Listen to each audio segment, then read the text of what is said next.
We've been heading in the right direction for a good length of time now. We must be getting close. I can feel it. Victory is in sight! Hooray! As soon as we get to base camp, Paimon wants a bowl of hot soup and some barbecued meat. I hope we can all get there safely. No more incidents, please.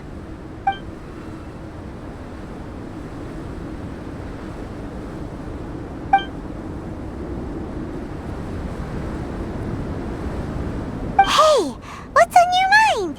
You seem a little distracted. Something's up, isn't it? Are you hungry? Cold? Shall Paimon hug your head to warm you up? I don't think I've spent so much time on Dragonspine before. It sure is cold, but the view is amazing. Isn't it, Eula? Eula? Sorry, I wasn't listening. What did you say? I was just thinking. Whenever I've met up with you at Dragonspine in the past, we always stick to the same few spots. It's much more vast and beautiful here than I realized. If it were a little warmer and a little safer, I bet this place would be bustling with visitors.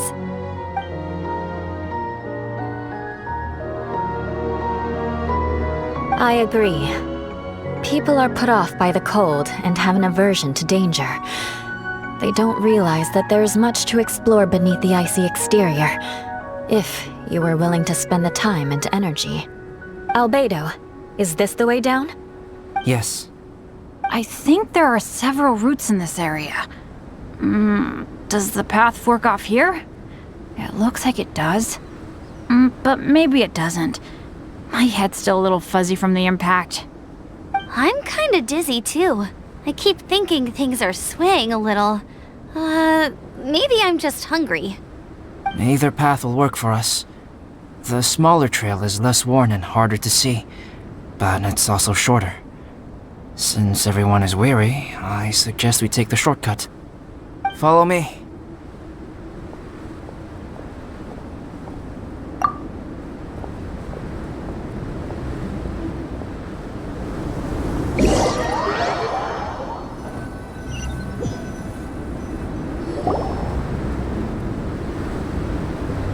Wait.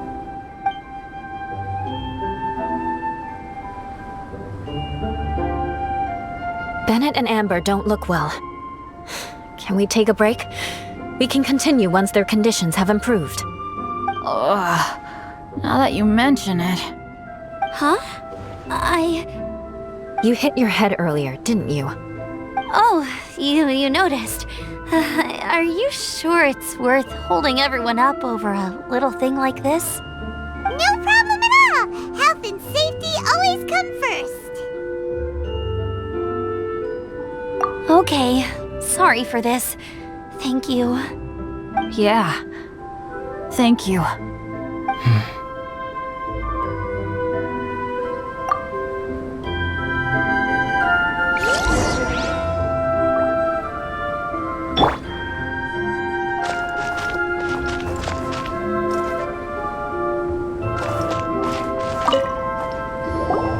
Drinking some water can help with the dizziness. Oh, and lying flat on your back helps too. Thank you, Bennett. Seems like you really know your stuff. Well, when life gives you lemons. Bennett, weren't you feeling dizzy too? Stop pushing yourselves, both of you. Get some rest. We'll continue when you've gathered your energy. Eula might come off as a little frosty, but she takes caring for her friends super seriously, more than anyone else I know. Every time I see that look on her face, I'm just like, stop staring at me!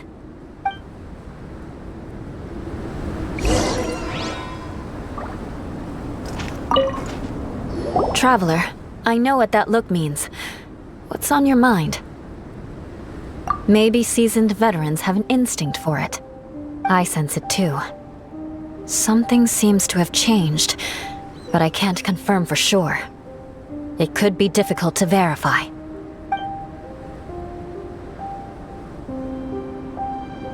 It might be imprudent to speculate out loud, but I believe you know what I am referring to.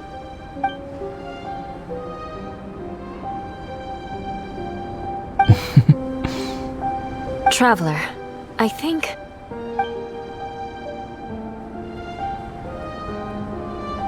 You...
Albedo, what's...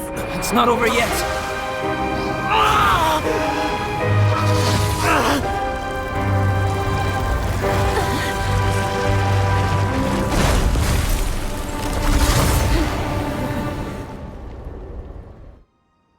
Brace yourselves. This will be a challenge. Stay back! I'm going to cut this loop down to size!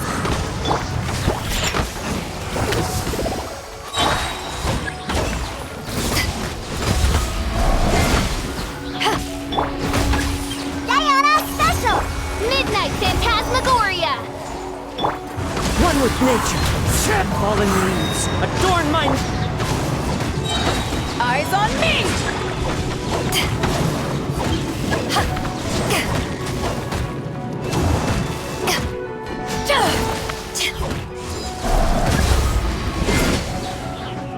A few moments later.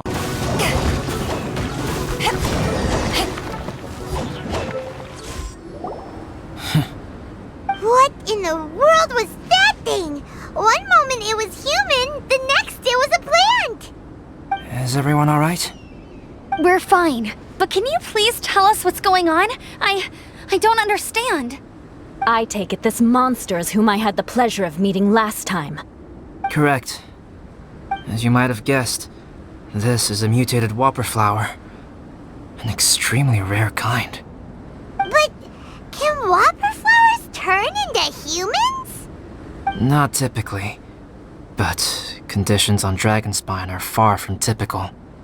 Perhaps the dragon's blood seeped into the land, then was passed to the monsters via the ley lines, accelerating their rate of mutation.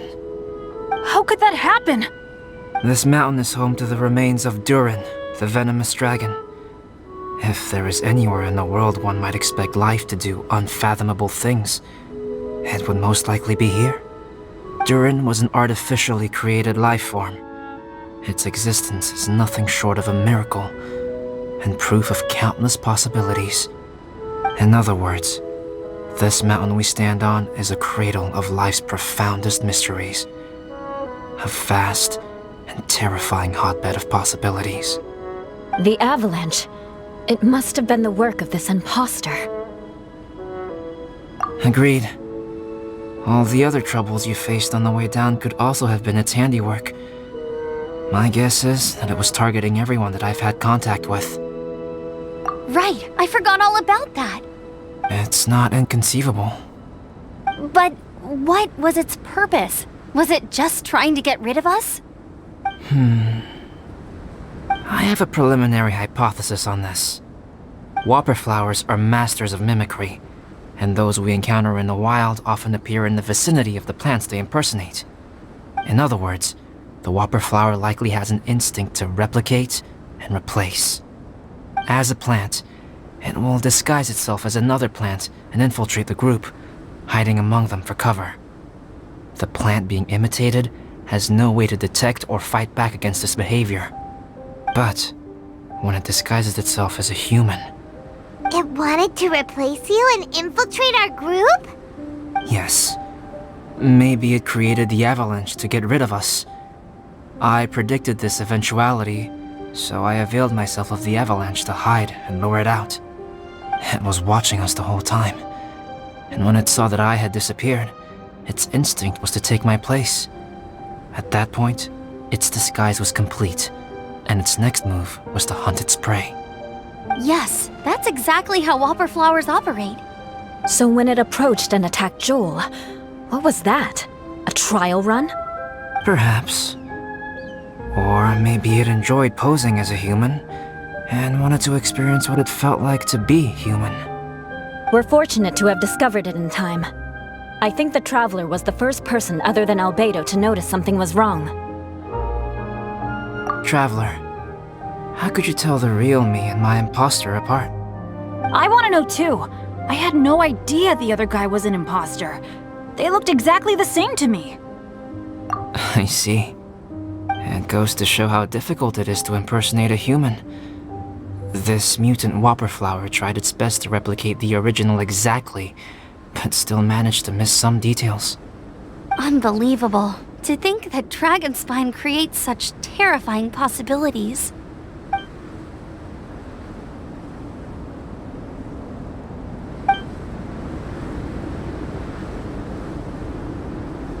Anyway, at least we won in the end.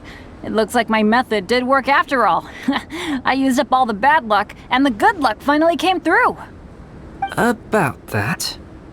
If you're referring to having fallen down the mountain and avoided injury, well, that's because I was secretly protecting you. Huh? Well, that still counts as good luck to me. Yes, that's not an unreasonable way of looking at it. Okay. We've been delayed long enough. Time to move on. Yeah, let's go!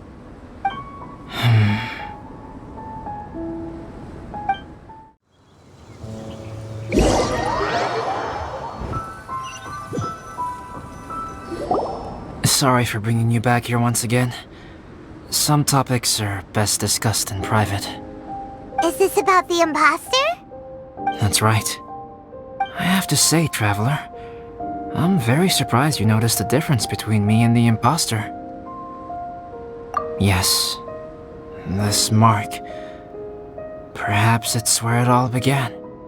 Ooh, sounds like the beginning of a big story.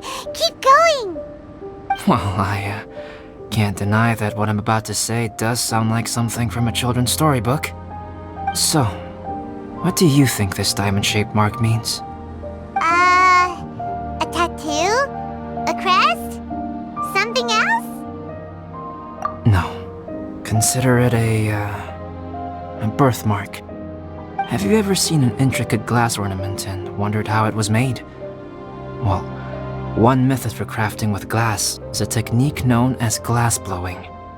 Glass blowing is not a widely known art in Teyvat.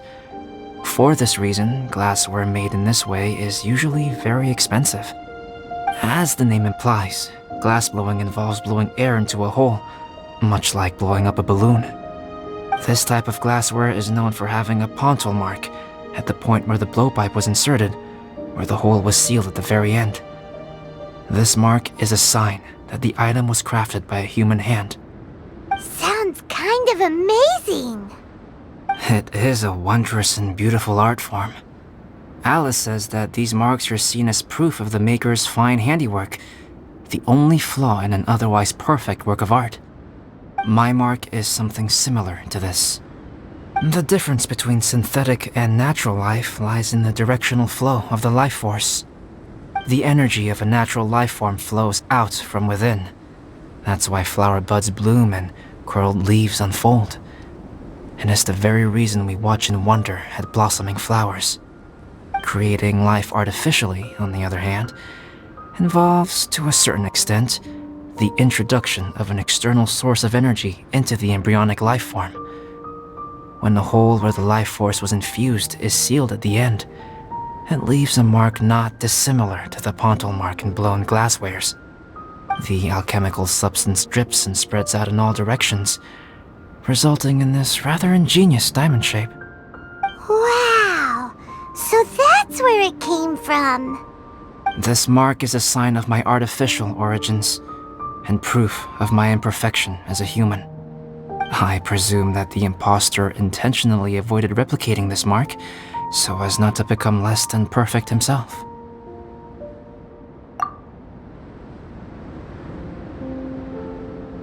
You are fundamentally different from other people. I have few qualms about sharing my secrets with you. Just as Paimon said, it all sounds like a story. Even if you were to tell anyone else, they would regard it as nothing more than a tall tale. The transcendent and miraculous are not the only things to which human beings aspire. They pursue the everyday, the ordinary, to a far greater extent than I would have ever imagined. People like to believe that those who are thoroughly different from themselves could only ever exist in stories. It makes things much easier. Or, in other words, all the unfathomable things we've seen recently would make good material for a novel. I have friends who write novels. If they wrote this story, it'd probably be even more complex. Making up stories is easy. Even Paimon can do that. Oh. I didn't know you had that kind of talent. Paimon's the best guide into that. Making up stories is a piece of cake. In that case, how about we have a storytelling contest? We can base our stories on the events of the last few days. Sounds great! But we still have to help out the Adventurers Guild. I understand. Creativity is something that cannot be rushed. Take your time, and come back when you have found some inspiration. We'll see whose story is more compelling. Deal! Okay, we'll regroup with the Adventurers Guild for now. Sure.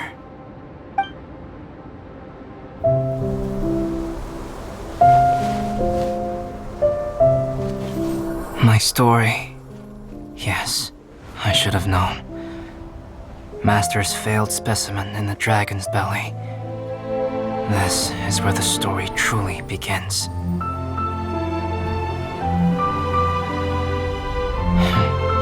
If we switched places, if you were the survivor,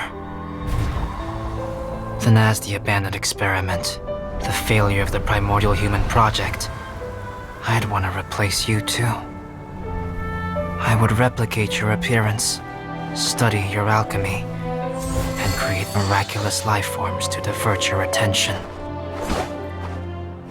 I would wait for the right moment, then dispose of you in the Traveler, the sole person to have known your secret. And then, I could finally experience the joy of being brought into the world.